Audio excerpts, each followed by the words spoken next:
Hello friends, स्वागत है आपका हमारे चैनल स्टडी एससीबी ऑप्शन में। फ्रेंड्स कैसे हैं? आई होप कि आप सब ठीक होंगे।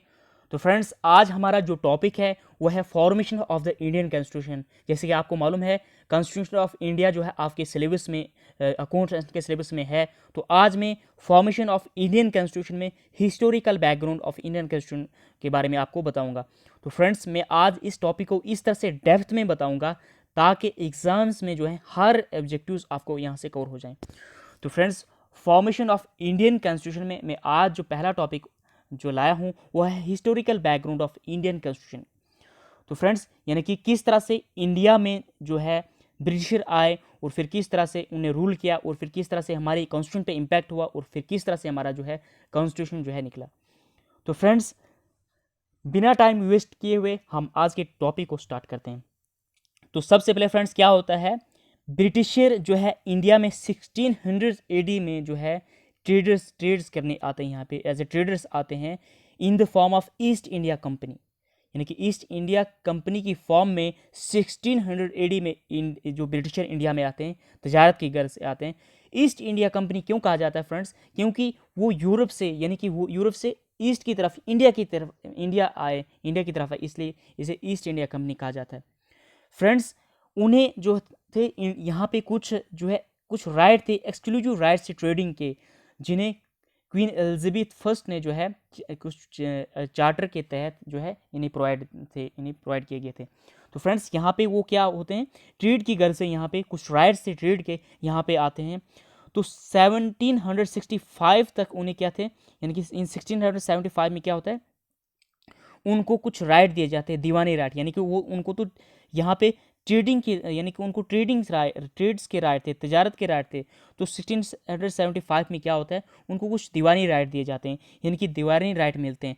यानी दीवानी राइट क्या होते हैं कि वो रेवेन्यू और जस्टिस के रिलेटेड उनको राइट थे, यानी कि रेवेन्यू कलेक्शंस के और जस्टिस के, कहाँ पे, बंगाल, बिहार और उड़ीसा में।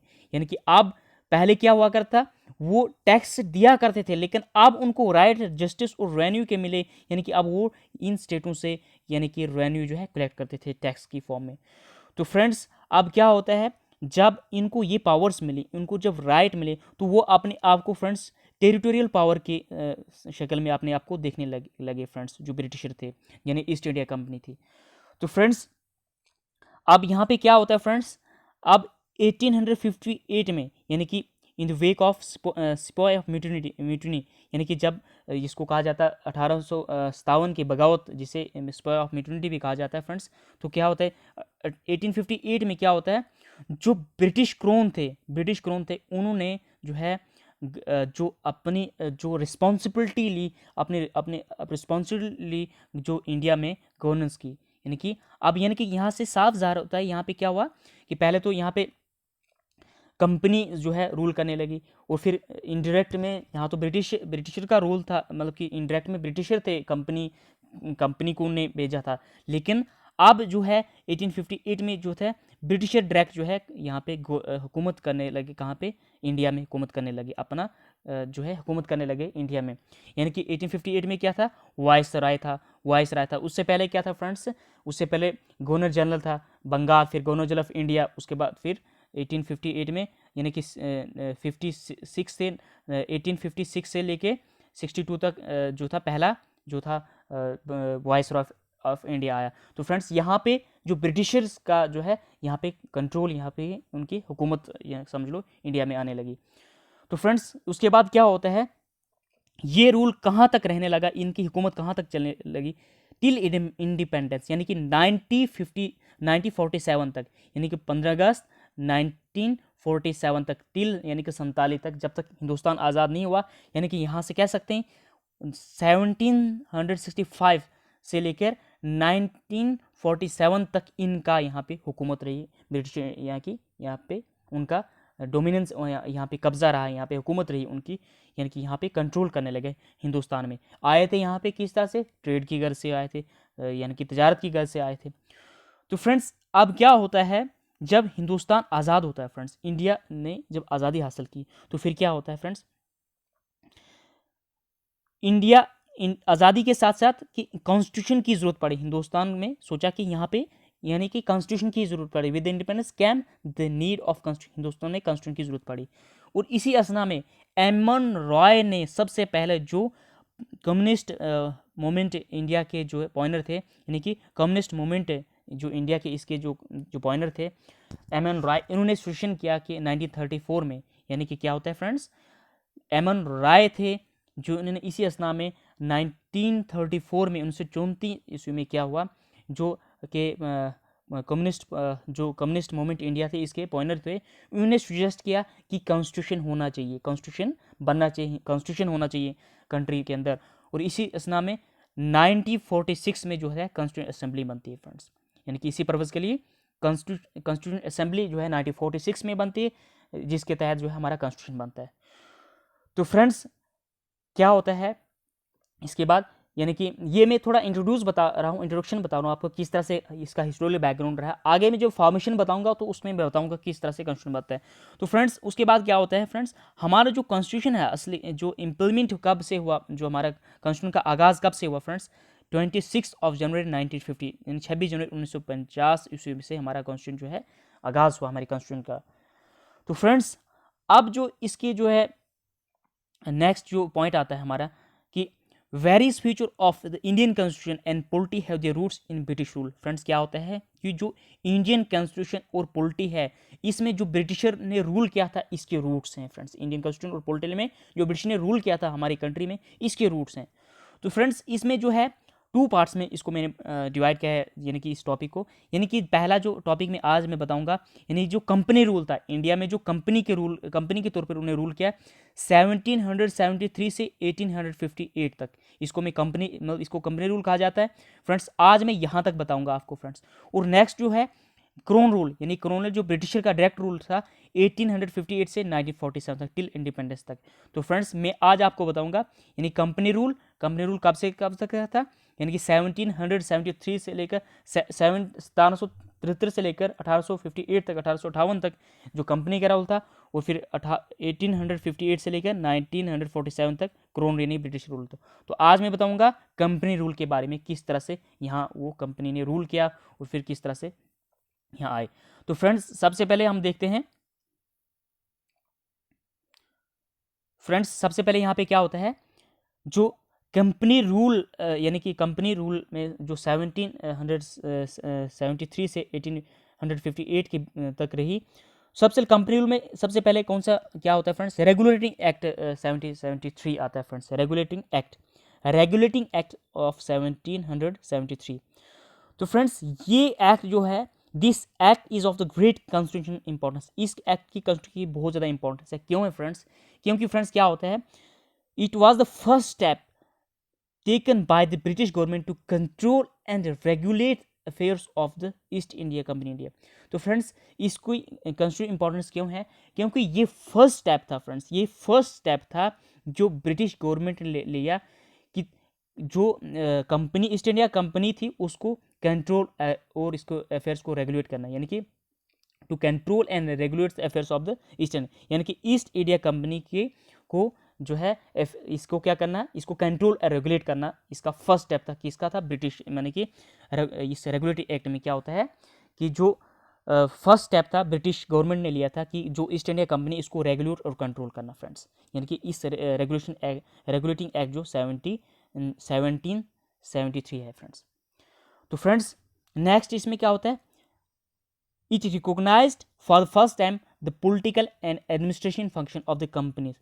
और इसी एक्ट ने, रेगुलेटिंग एक्ट जो 1773 था, इसने क्या किया, रिकॉग्नाइज किया फर्स्ट टाइम कि जी पॉलिटिकल और एडमिनिस्ट्रेशन फंक्शन जो है कंपनी के होंगे, यानी कि जो कंपनी होगी इसके पॉलिटिकल और एडमिनिस्ट्रेशन जो फंक्शन होंगे इंडिया में, किसने रिकॉग्नाइज किया, इसी एक्ट ने, रेगुलेटिंग एक्ट 1773 ने।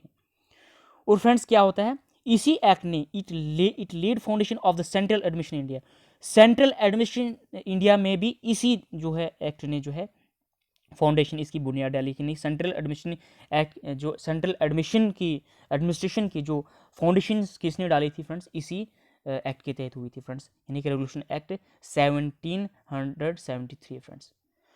तो फ्रेंड्स अब इसके इंपॉर्टेंट फीचर्स क्या है, यानी कि जो हमारा रेगुलेटिंग एक्ट है जो फ्रेंड्स, यानी कि जो हमारा रेगुलेटिंग एक्ट 1773 है फ्रेंड्स, इसके क्या इंपॉर्टेंट फीचर्स हैं, यानी 1773 जो हमारा रेगुलेटिंग, इसके क्या इंपॉर्टेंट फीचर्स हैं फ्रेंड्स। तो फ्रेंड्स आइए फ्रेंड्स इसके फीचर्स के बारे में पढ़ते हैं। फ्रेंड्स बहुत ही ज़्यादा इंपॉर्टेंट टॉपिक है आपके अकाउंट असिस्टेंट्स और किसी भी दूसरे सिविल सर्विस में, मैं इसको डेप्थ में जा रहा हूँ फ्रेंड्स। तो फ्रेंड्स क्या होता है,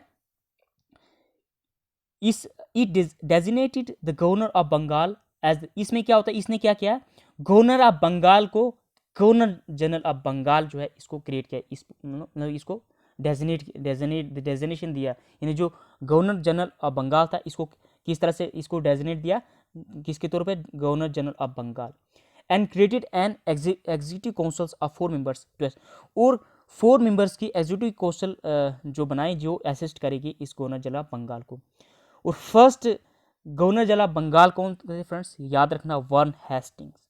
वारन हेस्टिंग जो है first governor general of Bengal थे, जो रेगुलेटिंग एक्ट 1773 के तहत इनको जो है डेजिग्नेट किया गया, इनको बनाया गया फ्रेंड्स। तो याद रखना friends, first governor general Bengal कौन थे फ्रेंड्स, लॉर्ड वारन हेस्टिंग्स। तो फ्रेंड्स इस और आगे क्या होता है फ्रेंड्स इसके तहत, इसी एक्ट में, it made the governors of Mumbai Madras, तो क्या होता है फ्रेंड्स, जो अब मुंबई और मद्रास के गवर्नर थे फ्रेंड्स, अब वो इस जो गवर्नर जनरल ऑफ बंगाल था फ्रेंड्स, इसके सब ऑर्डिनेट रहने लगे, मतलब अब इसके सबऑर्डिनेट में काम करेंगे, सब ऑर्डिनेट यानी अब इसके मातहत वो काम करेंगे, अब वो डिपेंडेंट नहीं, पहले वो क्या थे फ्रेंड्स, पहले वो मतलब कि पहले वो इंडिपेंडेंट थे फ्रेंड्स, अब वो इसके डिपेंडेंट, इसके सबऑर्डिनेट में काम करने लगे, सबऑर्डिनेट में काम करेंगे किसके friends, governor general of Bengal. तो फ्रेंड्स पहले क्या था फ्रेंड्स, वो इंडिपेंडेंट थे, अब जो मुंबई और मद्रास के जो गवर्नर्स थे वो किसके सबऑर्डिनेट में काम करने लगे, गवर्नर जनरल ऑफ बंगाल। तो फ्रेंड्स ये गवर्नर जनरल बंगाल की पोस्ट कब क्रिएट हुई, कब डेजिग्नेट हुआ, ये इसी एक्ट में, यानी कि जो रेगुलेटिंग एक्ट 1773 था। तो फ्रेंड्स इसको याद रखिएगा। फ्रेंड्स नेक्स्ट क्या इंपॉर्टेंट इसका फ्यूचर है, it provided for the establishment of supreme court, establishment of supreme court. तो फ्रेंड्स इसी एक्ट के तहत जो था सुप्रीम कोर्ट ऑफ कोलकाता जो है, जो कलकत्ता में सुप्रीम कोर्ट, यानी सुप्रीम कोर्ट एट कोलकाता में बना, यानी कि सुप्रीम कोर्ट कलकत्ता में 1774 में बना, जिसमें एक चीफ जस्टिस और 3 जजेस थे। फ्रेंड्स बहुत ज़्यादा इंपॉर्टेंट है, अब हमें ये एग्जाम में पूछा जा सकता है कि सुप्रीम कोर्ट कोलकाता में 1774 में बना था, इसी एक्ट के थे जो रेगुलेटिंग एक्ट, इसी एक्ट में जो रेगुलेटिंग एक्ट 1773 था, और इसमें कितने, एक चीफ जस्टिस और 3 जजेस थे। फ्रेंड्स अब क्या होता है, इस एक्ट ने, it prohibited the servants of company from engaging in private trade और एक्सेप्टिंग प्रेजेंट और ब्राइब्स फ्रॉम द नेटिव्स। तो फ्रेंड्स क्या होता है, अब जब ब्रिटिशर ने देखा, जब ब्रिटिश पार्लियामेंट, ब्रिटिश गवर्नमेंट ने देखा कि जब इन कंपनीज के जो रिप्रेजेंटेटिव भेजे थे, जो कंपनीज के रिप्रेजेंटेटिव भेजे थे इंडिया में, वो अब जो वापस जाने लगे तो काफ़ी पैसा कमाने लगे, काफ़ी अच्छी शहनशाही में रहने लगे। तो अब इन्होंने क्या किया, कुछ प्रोहिबिशंस कर दी, कुछ प्रोहिबिशंस कर दिए, जो सर्वेंट्स थे इनके कंपनी के, इनमें क्या किया कि जो प्राइवेट ट्रेड्स यहाँ करेंगे उनको मना कर दिया गया, और जो ब्राइब्स या प्रेजेंट्स गिफ्ट वगैरह जो भी होंगे यहाँ इंडिया में, ये भी इनको इस एक्टिविटी से इनको प्रोहिबिट किया गया। तो फ्रेंड्स इसके बाद क्या होता है, it strengthen the control of Britain government over the companies. तो इससे क्या होता है, इसी रेगुलेटिंग एक्ट से क्या होता है कि इसने स्ट्रेंथन किया जो ब्रिटिश गवर्नमेंट, यानी कि जो ब्रिटिश गवर्नमेंट का कंट्रोल था कंपनी पे, इसने स्ट्रेंथन किया। और इसके तहत क्या होता है, कोर्ट ऑफ डायरेक्टर बनाया गया, कोर्ट ऑफ डायरेक्टर्स बनाया गया, यहीं पे इसी एक्ट के तहत एक जो है क्या होता है फ्रेंड्स, कोर्ट ऑफ डायरेक्टर्स बनता है, जो कंपनी की governing body of the company, जो कंपनी की गवर्निंग बॉडी थी, यानी कि कंपनीज को वो क्या करती थी, यानी कि इस जो कोर्ट ऑफ डायरेक्टर जो बनाया गया, कोर्ट ऑफ डायरेक्टर्स बनाया गया फ्रेंड्स, जो ब्रिटिश गवर्नमेंट ने, वो रिपोर्ट करती थी कि जो रेवेन्यू और सिविल सर्विस और मिलिट्री जो एक्टिविटीज़ हैं, यानी कि to report on its revenue, civil and military affairs in India, यानी कि जो कंपनी के रेवेन्यू, सिविल और मिलिट्री अफेयर्स है, इसके बारे में किसको रिपोर्ट करती है friends, government of India, British government को फ्रेंड्स। तो फ्रेंड्स यहाँ पे उन्होंने कोर्ट ऑफ डायरेक्टर्स बनाया फ्रेंड्स। अब फ्रेंड्स क्या होता है इसके बाद फ्रेंड्स, नेक्स्ट हमारा आता है फ्रेंड्स पिट्स इंडिया एक्ट 1784। तो फ्रेंड्स अब ये क्या होता है, अब यहाँ पे जो विलियम पिट्स थे फ्रेंड्स, जो ब्रिटिशर उसके टाइम के ब्रिटिश के प्राइम मिनिस्टर थे फ्रेंड्स, यानी कि विलियम पिट्स जो थे ब्रिटिश के प्राइम मिनिस्टर थे। अब ये पिट्स एक्ट यहाँ पे बनता है। ये फ्रेंड्स क्या होता है पिट्स एक्ट, इसमें क्या होता है फ्रेंड्स, अब इसमें जो रेगुलेटिंग एक्ट 1773 था फ्रेंड्स, इसको रेक्टिफाई, इसको दुरुस्त किया जाता है, इसमें इंप्रूवमेंट लाई जाती है। यानी कि जो ब्रिटिशर प्राइम मिनिस्टर थे विलियम पिट्स जो, तो अब वो क्या करते हैं, उन्होंने देखा कि अब इसमें थोड़ा इंप्रूवमेंट, जो रेगुलेटिंग एक्ट 1773 इसको इंप्रूवमेंट किया, इसको रेक्टिफाई किया, इसको दुरुस्त किया जाता है, इसमें क्या डिफेक्ट्स है। तो क्या होता है फ्रेंड्स, इसमें अमेंडमेंट क्या किया, द ब्रिटिश पार्लियामेंट पास, उन्हें ब्रिटिश पार्लियामेंट ने क्या किया, the British parliament pass the amendment act of 1781, यानी कि ब्रिटिश पार्लियामेंट ने जो 17 ये पास किया, क्या किया, अमेंडमेंट एक्ट ऑफ 1781, जो हमने एक एक्ट पास किया, अमेंडमेंट एक्ट पास किया, जिसको क्या क्या सेटलमेंट एक्ट भी कहा जाता है, मतलब इसको सेटलमेंट एक्ट भी कहा जाने लगा, क्योंकि उन्हें रेक्टिफाई इंप्रूवमेंट करना, सेटल करना था कि जो जो क्या क्या चीज़ें दुरुस्त हैं, क्या क्या ठीक हैं, क्या क्या, तो मतलब कि उसको इम्प्रूवमेंट, यानी कि जो रेगुलेटिंग एक्ट 1773 था। तो फ्रेंड्स उसके बाद क्या होता है, यानी कि इस जो ये इन्हें जो ब्रिटिश पार्लियामेंट ने जो अमेंडमेंट एक्ट 1700 पास किया, और इसके तहत क्या होता है फ्रेंड्स, पिट्स एक्ट इंडिया जो है, यानी कि पिट्स इंडिया एक्ट जो है 1774 आता है, 1784 आता है। तो फ्रेंड्स इसके फीचर्स क्या थे, इस जो पिट्स इंडियन एक्ट 1744 था, पिट्स इंडिया एक्ट 1774, इसके क्या इंपॉर्टेंट फीचर्स थे friends, it distinguished between the commercial and political function of the company. इसने कहा, क्या कहा इसने, मतलब कि इसने क्या किया, इसने कहा कि जो commercial and political function company के होंगे ये अलग होंगे, डिस्टिंक्ट होंगे, डिफरेंट होंगे, डिस्टिंक्ट, इसने डिस्टिंक्ट किया कि कमर्शियल और पॉलिटिकल फंक्शन जो कंपनी के होंगे ये डिस्टिंक्ट होंगे, ये डिफरेंट होंगे फ्रेंड्स।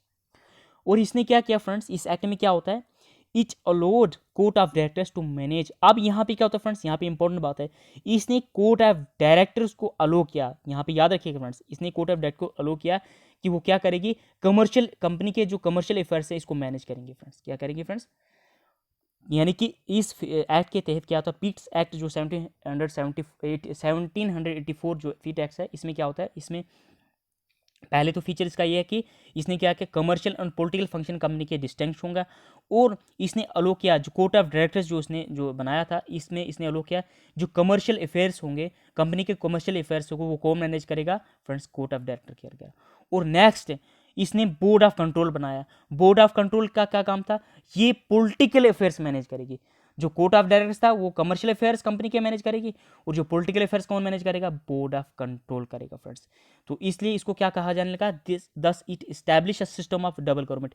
इसी तरह से इसका मतलब कि डबल गवर्नमेंट जो है इसने एक एस्टेब्लिशमेंट किया, उनकी एक तो कोर्ट ऑफ डायरेक्टर्स, एक जो है बोर्ड ऑफ कंट्रोल्स फ्रेंड्स। और इसका नेक्स्ट इंपॉर्टेंट फीचर्स क्या है इस एक्ट के friends, it import the board of control. इसके अलावा इसने क्या किया, बोर्ड ऑफ कंट्रोल को पावर्स दी, इम्पोर्ट किया कि ये क्या करेगी, सुपरवाइज करेगी, सुपरवाइज और डायरेक्ट करेगी किसको, सिविल एंड मिलिट्री गवर्नमेंट्स को, के सिविल मिलिट्री गवर्नमेंट्स और रेवेन्यूज जो अफेयर्स हैं उसको जो है कंट्रोल करेगी। क्योंकि फ्रेंड्स जो बोर्ड ऑफ कंट्रोल था, board of control political affairs में क्या फ्रेंड्स, इसने इसको इम्पोर्ट, इसको पावर, इसके किस इख्तियार दिए गए फ्रेंड्स, इसको इख्तियार दिए गए बोर्ड ऑफ कंट्रोल को, वो सुपरवाइज करेगी और डायरेक्ट करेगी किसको, जो भी सिविल सर्विस और मिलिट्री गवर्नमेंट और रेवेन्यूज के रिलेटेड जो है, जो ब्रिटिशर्स के इंडिया में है उसके रिलेटेड जो है क्या करेगी फ्रेंड्स, मैनेज करेगी, सुपरवाइज करेगी, यानी डायरेक्ट करेगी, सुपरवाइजेंस करेगी, यानी कि किसके रिलेटेड, सिविल सर्विसेज, यानी कि सिविल और यानी कि सिविल मिलिट्री गवर्नमेंट, और फ्रेंड्स जो रेवेन्यू के रिलेटेड जो है, या ब्रिटिश में जो ब्रिटिश इंडिया था, यानी कि इंडिया में जो ब्रिटिश उसके रिलेटेड फ्रेंड्स। नेक्स्ट क्या होता है कि दस the act was significant for दूर वजूहत की वजह से ये एक्ट जो है इंपॉर्टेंट है। फर्स्ट जो है, the companies territories in India were for the first time called the British position in India. तो फ्रेंड्स ये एक्ट जो है बहुत ज़्यादा इंपॉर्टेंट है दो वजूहत की बिना पे। First the companies territories in India, यानी कि जो कंपनीज की टेरिटरी, यानी कि कंपनी का जो टेरिटरी इंडिया में थी वो फर्स्ट टाइम क्या कहलाने लगे, first time called the British position in India. First time इसको कहा जाने लगा कि ये ब्रिटिश मतलब कि ब्रिटिश का है, ब्रिटिश पोजीशन का है, ब्रिटिश पोजीशन इंडिया है, यानी कि जो कंपनी का रूल था, यहाँ पे जो उनका कब्जा था, उसको फर्स्ट टाइम कहा जाने लगा क्या, फर्स्ट टाइम कहा ब्रिटिश पोजीशन इंडिया, इसको ब्रिटिश पोजीशन कहा जाए, ब्रिटिश पोजीशन कहा जाएंगे, ब्रिटिश का मातहत कहा, ब्रिटिश का कब्जा कहा जाने लगा कि इसका कंपनी का जो कंपनी का टेरिटरी रूल था इंडिया में। और दूसरी, the second, the British government was given the supreme control और the companies affairs and administration of India. और दूसरी बात इसमें इंपॉर्टेंट क्या थी कि जो ब्रिटिश गवर्नमेंट को पूरा कंट्रोल था, यानी कि the second British government was given the supreme control, उनको पूरा कंट्रोल था जो कंपनीज के अफेयर थे जो इंडिया के अंदर, यानी कि कंपनीज के पूरा कंट्रोल था, ब्रिटिश गवर्नमेंट का पूरा कंट्रोल था कंपनीज के अफेयर्स के बारे में। जो कंपनी यहाँ पे थी उसके कंपनीज के अफेयर्स में इंडिया में यानी कि कंपनी जो कंपनी अफेयर और एडमिनिस्ट्रेशन और कंट्रोल जो रोल था इंडिया में कंपनी का, उस पर पूरा कंट्रोल किसका था फ्रेंड्स, ब्रिटिश गवर्नमेंट का। फ्रेंड्स आई होप आपको समझ आ रही होगी। फ्रेंड्स नेक्स्ट है फ्रेंड्स जो इंपॉर्टेंट है फ्रेंड्स, बहुत ही ज़्यादा इंपॉर्टेंट है, चार्टर एक्ट ऑफ 1833। अब क्या होता है फ्रेंड्स, अब चार्टर एक्ट आता है फ्रेंड्स, अब क्या आता है फ्रेंड्स, चार्टर एक्ट आता है। तो पहले तो आया रेगुलेटिंग एक्ट, फिर आया फ्रेंड्स पीट्स एक्ट, और अब आता है friends charter act of 1833। Friends जो है ब्रिटिशर जो थे रफ्ता रफ्ता अपनी स्टेबिलिटी कंट्री के अंदर इंडिया के अंदर अपना स्टेबिलिटी लाते एक एक्ट के बाद। तो अब चार्टर एक्ट में क्या होता है friends, this act was final step towards centralisation in British India. इसका सबसे इंपॉर्टेंट महत्व ये है फ्रेंड्स, ये फाइनल स्टेप था ब्रिटिशर का इंडिया में सेंट्रलाइजेशन की तरफ फ्रेंड्स, टूवर्ड्स सेंट्रल, यानी कि ये जो फाइनल स्टेप था ब्रिटिशर का इंडिया में सेंट्रलाइजेशन की तरफ फ्रेंड्स, ये बहुत ज़्यादा इंपॉर्टेंट है फ्रेंड्स। अब इसके इंपॉर्टेंट फीचर्स क्या है friends, it made the governor general of Bengal. अब देखो फ्रेंड्स यहाँ पे क्या होता है friends, it made the governor general of Bengal. अब जब पहले तो क्या था फ्रेंड्स, गवर्नर जो था गवर्नर जनरल को गवर्नर जनरल बंगाल बना दिया। अब यहाँ पे क्या फ्रेंड्स, अब यहाँ पे क्या होता है, गवर्नर जनरल ऑफ बंगाल को क्या बनाया जाता है friends, governor general of India, and vested him with all civil and अब उसको क्या है, सिविल और मिलिट्री पावर्स भी दी जाती है, यानी कि गवर्नर जनरल ऑफ बंगाल को गवर्नर जनरल ऑफ इंडिया के तौर पर अब तैनात किया जाता है और उसको सिविल और मिलिट्री पावर्स दी जाती हैं। और यहाँ पे लॉर्ड विलियम बेंटिक जो थे first governor general of India थे। तो फ्रेंड्स आपने याद रखना, first governor general of Bengal कौन थे, वॉरेन हेस्टिंग्स थे, और फर्स्ट गवर्नर जनरल ऑफ जो इंडिया थे कौन थे फ्रेंड्स, विलियम बेंटिंक थे। और इनको पावर दी जाती है सिविल और मिलिट्री पावर्स इंडिया में फ्रेंड्स। ये आप देखो फ्रेंड्स यहाँ पे गवर्नर जनरल ऑफ इंडिया, पहले बंगाल, अब गवर्नर, यानी कि आप यहाँ पे इनका इंडिया में पूरी तरह से डोमिनेंसी होने लगी यहाँ पे इंडिया में। अब फ्रेंड्स यहाँ पे क्या होता है नेक्स्ट, इन्होंने क्या होता है फ्रेंड्स, यहाँ से क्या हो जाता है, अब जो मुंबई और मद्रास में जो लेजिस्लेटिव पावर थी जिनके गवर्नर के पास, अब उनसे इनसे छीन ली जाती हैं इनसे। जब गवर्नर जब बंगाल बनाया गया, गवर्नर जनरल ऑफ इंडिया जब बना, तो अब इनके जो मद्रास और मुंबई में जो यानी कि गवर्नर्स थे, इनकी जो लेजिस्लेटिव पावर्स थी इनको डिप्राइव किया जाता है, स्नैच किया जाता है, छीन लिया जाता है। The governor general of India was given. अब यहाँ पे क्या हो जाता है, अब ये किसके पास का पावर चली जाती है, सभी को जो गवर्नर जनरल ऑफ इंडिया बनाए उसके पास एक्सक्लूसिव लेजिस्लेटिव पावर्स जो है इसके पास चला जाते हैं इंडिया की, मतलब कि जो अब यहाँ पे पहले तो उनके पास थी लेजिस्लेटिव पावर, अब यहाँ पे किसके पास, the governor general of India was given exclusive legislative power for the inter British India. अब जहाँ इंडिया की जो इंटर ब्रिटिश इंडिया जो ब्रिटिश इंडिया था, इसकी पावर जो लेजिस्लेटिव पावर किसके पास चला जाती है फ्रेंड्स, गवर्नर जनरल के पास। अब फ्रेंड्स नेक्स्ट क्या होता है और इंपॉर्टेंट पॉइंट इसमें, the laws made under the previous acts. अब फ्रेंड्स यहाँ पे इंपॉर्टेंट बात देने की, जो इससे पहले जो लॉ बनते थे प्रीवियस एक्ट्स में उसको रेगुलेशंस कहा जाता था, और जो while laws made under this, अब इस एक्ट के तहत जो कानून बने जो यानी कि लॉ बनाए जाने लगे उसको क्या कहा जाता है फ्रेंड्स, एक्ट्स कहा जाने। The laws made under the previous acts were called regulations while laws made under this. अब इस एक्ट के तहत जो बनाने उसको एक्ट कहा जाए, और जो पहले प्रीवियस एक्ट्स के तहत बनाने उसको रेगुलेशन कहा जाता था फ्रेंड्स आई होप आपको समझ आ रही होगी। फ्रेंड्स आपको थोड़ा टाइम देना पड़ेगा, लंबा टाइम में इसको डेप्थ में जा रहा हूँ फ्रेंड्स, आपको हर एग्जाम्स में ये टॉपिक जो है कवर हो जाएंगे, जो भी एग्जाम होंगे फ्रेंड्स इसके रिलेटेड। तो फ्रेंड्स अब क्या होता है,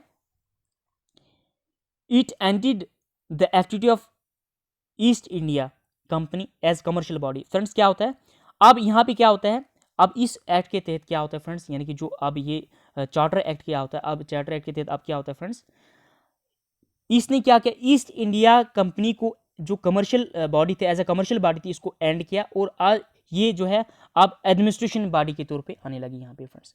यानी कि पहले ये क्या थी फ्रेंड्स, ये ईस्ट इंडिया कंपनी जो इंग्लिश की जो ब्रिटिशर्स की कंपनी थी, अब यहाँ पे ये एंड होगी, इसकी एक्टिविटी एंड होगी एज अ कमर्शियल बॉडी। अब ये जो है विच बिकेम, अब ये एडमिनिस्ट्रेशन बॉडी के तौर पर काम करने लगी, अब ये एडमिनिस्ट्रेशन बॉडी के तौर पर इंडिया में काम करने लगी फ्रेंड्स। और इसके बाद फ्रेंड्स क्या होता है, the charter act of 1830 attempt to introduce system of open competition. अब यहाँ पे देखो ये बहुत ज़्यादा इंपॉर्टेंट पॉइंट है, चार्टर एक्ट 1833 ने क्या अटेम्प्ट की, कि जो ओपन कंपटीशन है, selection of civil servants and started that the Indian should not. तो फ्रेंड्स यहाँ पे देखो जो चार्टर एक्ट 1838 था, इसने अटेम्प्ट की, इंट्रोड्यूस नहीं किया, मतलब इंट्रोड्यूस करने की अटेम्प्ट की, यहाँ इम्प्लीमेंट नहीं हुआ फ्रेंड्स, यहाँ इंट्रोड्यूस करने की अटेम्प्ट की कि जो सिविल सर्विस जो सर्वेंट्स होंगे इसमें इंडियन को क्या किया जाएगा फ्रेंड्स, क्या कहे that Indian should not be, Indian को महरूम नहीं किया जाए इस सर्विस में, सिविल सर्विस में इंडिया को महरूम नहीं किया जाए किसी भी पोस्ट के लिए। यानी कि जो एम्प्लॉयमेंट सिविल सर्विस में किसी कंपनी जो इसने में कंपनी में जो अंडर कंपनी इसमें ये बात की कि सिविल सर्विस में जो भी ऑफिस होल्ड करेंगे इसमें इंडियन को भी महरूम नहीं किया जाएगा। लेकिन क्या होता आगे, how ever this provision was negated after abolition of court of director. लेकिन क्या होता है फ्रेंड्स, इसमें कहा चार्टर एक्ट में ये कहा गया कि इंडियंस को भी सिविल सर्विस में महरूम नहीं किया जाएगा सिविल सर्विस में। लेकिन अब जो कोर्ट ऑफ डायरेक्टर्स थे इसने क्या किया फ्रेंड्स, इसने इनकार कर दिया कि इंडियन को इस सिविल सर्विस में जो है पार्टिसिपेशन नहीं होगी, इनको यहाँ पे सर्विसेज और नौकरियां नहीं, इनको ऑफिस नहीं मिलने चाहिए। तो फ्रेंड्स ये था फ्रेंड्स चार्टर एक्ट ऑफ 1800 यानी कि 1833 का जो चार्टर एक्ट था फ्रेंड्स। तो फ्रेंड्स हम उस चार्टर एक्ट की बात कर रहे हैं जो जिनका हमारे कॉन्स्टिट्यूशन पे जो इन्फ्लुएंस है, इम्पैक्ट है फ्रेंड्स। चार्टर एक्ट 1830 भी है फ्रेंड्स, 1813 भी है, लेकिन हम उन चार्टर्स की बात कर रहे हैं जो हमारे कॉन्स्टिट्यूशन पे इम्पैक्ट करें फ्रेंड्स। अब जो है हमारा नेक्स्ट चार्टर आता है फ्रेंड्स, चार्टर एक्ट ऑफ 1853 यानी चार्टर एक्ट ऑफ 1853। यानी कि आपको फ्रेंड्स यहाँ पे मैंने ऑलरेडी आपको बताया कि जो आज हमारा जो कंपनीज रूल के बारे में बता रहा हूँ, कंपनी रूल्स, यानी कि अब चार्टर एक्ट में क्या होता है फ्रेंड्स, चार्टर एक्ट ऑफ 1853। तो ये जो है this was the last of the series of charter act was by the British parliament between friends. जो 1973 और 1853 के बीच में जो एक्ट थे फ्रेंड्स, ये सबसे जो सीरीज ऑफ ये सबसे लास्ट एक्ट था फ्रेंड्स इसको याद रखिएगा। This was the last of series of charter acts passed by British parliament. यानी जो ब्रिटिश पार्लियामेंट ने जो 1793 और 1853 के बीच में जो एक्ट पास किए चार्टर की सबसे लास्ट एक्ट था friends. It was significant constitutional landmark, it was significant constitutional landmark, ये कॉन्स्टिट्यूशन के एतबार से बहुत ज़्यादा इंपॉर्टेंट है फ्रेंड्स। इसमें क्या इंपॉर्टेंट, इसके फीचर क्या है friends, it separated for the first time the legislative the executive function of the governor। तो फ्रेंड्स इसमें याद रखिएगा बहुत ज़्यादा इंपॉर्टेंट है ये, इट सेपरेट फॉर, इसने फर्स्ट टाइम यहाँ पे क्या फर्स्ट टाइम लेजिस्लेटिव और एग्जीक्यूटिव फंक्शन गवर्नर जनरल के जो है इसने सेपरेट किया। यानी कि governor and executive function of the governor generals council, यानी कि गवर्नर जनरल्स के काउंसिल के इसने लेजिस्लेटिव एग्जीक्यूटिव फंक्शन को सेपरेट किया फ्रेंड्स। लेजिस्लेटिव मतलब कि जो कानून बनाते थे, और एग्जीक्यूटिव यानी कि जो लेजिस्लेटिव में कानून बनाते थे और एग्जीक्यूटिव जो है इंप्लीमेंट करती थी। तो फ्रेंड्स इसने क्या किया, इस एक्ट के तहत क्या होता है, चार्टर एक्ट 1853 इसने सेपरेट किया कि लेजिस्लेटिव और एग्जीक्यूटिव फंक्शन जो है गवर्नर जनरल्स के इसने सेपरेट किए, यानी कि गवर्नर जनरल्स काउंसिल्स के इसने सेपरेट किए लेजिस्लेटिव और executive function. It provided for addition of 6 new members called legislative councillors to the council. इसने क्या किया फ्रेंड्स, 6 न्यू मेंबर्स प्रोवाइड किए फ्रेंड्स। क्या किया इसने, it provided for addition of 6 new members called legislative councils to the council. इसने council को 6 जो है नए मेंबर्स जो है प्रोवाइड किया, जिसे लेजिस्लेटिव काउंसिल कहा गया फ्रेंड्स। आगे क्या होता है फ्रेंड्स,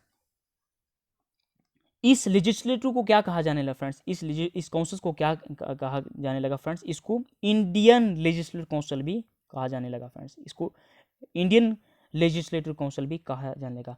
और जो लेजिस्लेटिव विंग थी फ्रेंड्स, इसको इसको क्या कहा, इसको मिनी पार्लियामेंट भी कहते हैं फ्रेंड्स। लेजिस्लेटिव विंग्स जो है इसको मिनी पार्लियामेंट भी कहते हैं फ्रेंड्स, क्योंकि इसने क्या किया था फ्रेंड्स, इसने जो ब्रिटिश पार्लियामेंट में इसने जो प्रोसीजर अडॉप्ट किए थे फ्रेंड्स, ब्रिटिश पार्लियामेंट के प्रोसीजर जो है अडॉप्ट किए थे, इसलिए इसको मिनी पार्लियामेंट कहा जाता है फ्रेंड्स। इसने ब्रिटिश पार्लियामेंट के फ्रेंड्स जो है यानी कि प्रोसीजर जो है अडॉप्ट किए थे फ्रेंड्स। फ्रेंड्स नेक्स्ट इसका फीचर क्या है फ्रेंड्स, जो चार्टर एक्ट ऑफ 1853 बहुत ज़्यादा इंपॉर्टेंट है फ्रेंड्स, चार्टर एक्ट ऑफ 1853। तो इसका नेक्स्ट जो फीचर है, it introduce an open competition system of selection and recruitment of civil service. अब यहाँ पे फ्रेंड्स इससे पहले जो एक्ट था उसमें क्या था, उसमें क्या अटेम्प्ट की गई थी, अब यहाँ पे इंट्रोड्यूस होता है कि सिविल सर्विस एक्ट में जो है इसमें इंडियंस भी पार्टिसिपेट, इंडियन को भी ऑफिस होल्डर्स वगैरह मिल सकते हैं। यानी कि सिविल सर्विस में अब हिंदुस्तान को भी यहाँ पे उनको भी हक दिया गया कि आप सिविल सर्विस में आप भी पार्टिसिपेशन कर सकते हैं, आप भी हिस्सा ले सकते हैं फ्रेंड्स। इससे पहले जब जो एक्ट था इससे पहले उसमें खाली क्या किया गया था फ्रेंड्स, अटेम्प्ट की गई थी। अब यहाँ पे क्या किया गया था फ्रेंड्स, इसमें इंट्रोड्यूस किया गया था open competition of selection and recruitment. अब वहाँ इंडियन को भी हक था कि आप पार्टिसिपेशन कर सकें और अपने ऑफिस होल्ड वगैरह कर सकते हैं अकॉर्डिंगली सिलेक्शन प्रोसेस में। तो फ्रेंड्स अब नेक्स्ट पॉइंट जो है, नेक्स्ट फीचर, अकॉर्डिंगली मैकनले कम्युनिटी। अब फ्रेंड्स क्या होता है, 1854 में मैकनले कमेटी बनती है। ये मैकनले कमेटी किसके रिलेटेड थी फ्रेंड्स, याद रखना फ्रेंड्स किसके रिलेटेड थी, इंडियन सिविल सर्विस के रिलेटेड। ये कमेटी इंडियन सिविल सर्विस के रिलेटेड जो थी मैकनले कमेटी थी, जिसे 1854 में फ्रेंड्स बनाया गया फ्रेंड्स।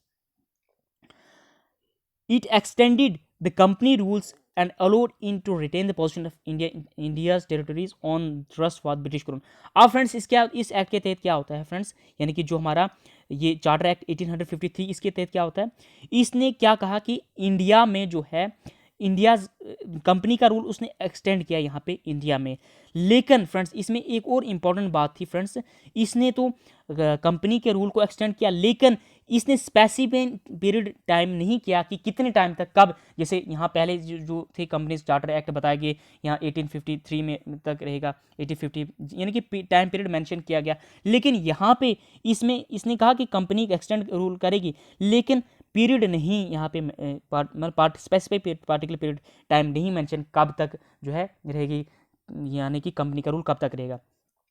तो इससे साफ बाहर यानी कि इससे साफ जो है जो बात है साफ ज़ाहिर हो जाती थी कि कंपनी जो है जो इंडिकेशन थी कि अब ये कंपनी को जो ब्रिटिश गवर्नमेंट थी, ब्रिटिश पार्लियामेंट थी, वो अब कंपनी को टर्मिनेट करना चाहती थी। यानी कि this was clear that the company rules could be terminate. अब कंपनी को रूल को टर्मिनेट करना चाहती कौन, ब्रिटिश पार्लियामेंट। तो फ्रेंड्स अब नेक्स्ट पॉइंट, इसी चार्टर एक्ट के तहत क्या होता है, यानी कि जो हमारा चार्टर एक्ट 1853 है, इसके तहत क्या होता है, नेक्स्ट पॉइंट में नेक्स्ट फीचर जो है, introduce for the first time local representation in the Indian legislative council. यानी कि अब क्या होता है, जो इंडियन लेजिस्लेटिव काउंसिल थी इसमें जो है लोकल रिप्रेजेंटेशन को इंट्रोड्यूस किया गया। यानी कि लोकल फर्स्ट टाइम, यहाँ पे फ्रेंड्स याद रखिए, फर्स्ट टाइम लोकल रिप्रेजेंटेशन को इंडियन लेजिस्लेटिव काउंसिल में इंट्रोड्यूस किया। और इसमें 6 लेजिस्लेटिव मेंबर में से जो है जो गवर्नर जनरल काउंसिल में जो 6 लेजिस्लेटिव मेंबर थे, न्यू लेजिस्लेटिव, इसमें 4 मेंबर जो थे अपॉइंट किए गए। कौन से फ्रेंड्स, लोकल गवर्नमेंट्स के। कहाँ से फ्रेंड्स, वो थे मद्रास, मुंबई, बंगाल एंड आगरा। फ्रेंड्स याद रखिएगा फ्रेंड्स, यहाँ पे इंपॉर्टेंट पॉइंट है, जो इंट्रोड्यूस किया फर्स्ट टाइम जो है इंट्रोड्यूस किया गया कि इंडियन लेजिस्लेटिव काउंसिल में जो है लोकल रिप्रेजेंटेशन। और इसमें क्या होता है friends, 6 new legislative members of the governor general council. यानी कि जो 6 लेजिस्लेटिव मेंबर्स थे गवर्नर जनरल काउंसिल में, इसमें 4 जो थे अपॉइंट किए गए लोकल गवर्नमेंट्स के। इसमें मद्रास, मुंबई और बंगाल और आगरा से फ्रेंड्स थे फ्रेंड्स इस गवर्नमेंट्स। तो फ्रेंड्स इस यहाँ से लिए गए friends by the local province governments of Madras, Mumbai और बंगाल और आगरा। यहाँ से जो थे 4 मेंबर्स से थे friends, Madras, Mumbai, Bengal and Agra friends. तो फ्रेंड्स आज ये हमारा टॉपिक था फ्रेंड्स, यानी कि जो आज मैंने आपको बताया फ्रेंड्स, यानी कि जो हमारा टॉपिक जो पहला पार्ट था इसमें मैंने ऑलरेडी आपको बताया था कि जो हमारा आज का टॉपिक रहने वाला है, जो कंपनी रूल था 1773 से 1858 तक जो है जो कंपनी रूल रहा इंडिया में। तो नेक्स्ट फ्रेंड्स हमारा जो टॉपिक है, जो कल मैं नई वीडियो लाऊंगा आपके लिए, नया लेक्चर, इसमें क्रोन रूल यानी 1858 से लेकर 1947 तक, बहुत ही ज़्यादा इंपॉर्टेंट टॉपिक है फ्रेंड्स हमारे, यानी कि बहुत ज़्यादा इंपॉर्टेंट है। जो हिस्टोरिकल बैकग्राउंड जो हमारा इंडियन कॉन्स्टिट्यूशन है, बहुत ज़्यादा इंपॉर्टेंट टॉपिक है फ्रेंड्स। तो फ्रेंड्स इसको आप नोट्स बनाइए अपनी नोट्स बुक पे फ्रेंड्स।